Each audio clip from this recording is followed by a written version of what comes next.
સરકારશ્રી દ્વારા સમગ્ર ગુજરાતમાં 112 મુજબનો નવો એક કાર્યક્રમ સરકાર દ્વારા મૂકવામાં આવ્યો છે.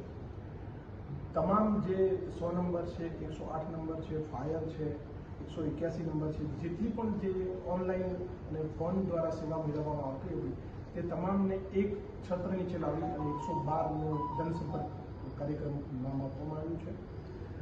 મોરબી જિલ્લાને નવી 10 જનસંપર્ક વાહન ફાળવવામાં આવે છે. આ જે વાહનો જે છે એ વાહનો દરેક પોલીસ સ્ટેશનમાં એક એમના અગાઉથી નિર્ધારિત કરેલી જગ્યા પર એ સ્ટેન્ડ ટુ રહેશે. હળવદ અને મોરબી તાલુકામાં બે છે, બાકી દરેક પોલીસ સ્ટેશનમાં એક વાહન ફાળવવામાં આવ્યું છે. આ વાહન જે છે એમાં એક ડ્રાઈવર, એક પોલીસ કર્મચારી અને અન્ય બીજા એક પોલીસ કર્મચારીની હાજરી રહેશે. રાઉન્ડ ધ ક્લોક સેવા કાર્યરત રહેશે.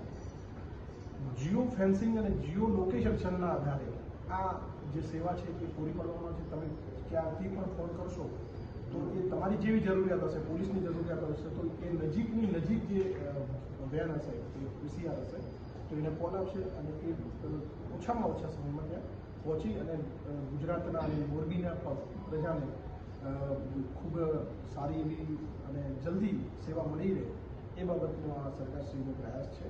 અને મારી મોરબી જનતાને આપના થકી એ વિનંતી છે કે આપણે જ્યારે પણ આ સેવાઓ પૈકી કોઈની જરૂર પડે તો આપ 112 112ને કોલ કરશો તો તમામ સેવાઓ તમને એક જ મોબાઈલ નંબર ઉપરથી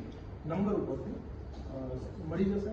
તો તમામ નાગરિકોને આમ જનતાને મારી વિનંતી છે કે 112 નંબર હવે સેવ કરી લો અને અમે દિન રાત આપની સેવામાં તત્પર છે. પછી જે પીસીઆર પણ જે છે પોલીસ સ્ટેશન એ ચાલુ રહેશે કે કેવી? એ પીસીઆર અત્યારે હાલ ટેમ્પરરી જ્યાં સુધી આનું કાર્યક્ષેત્ર અને વ્યવસ્થિત રીતે સુચારુ રીતે ચાલુ ન થાય ત્યાં સુધી પીસીઆર તો ચાલુ રહેશે.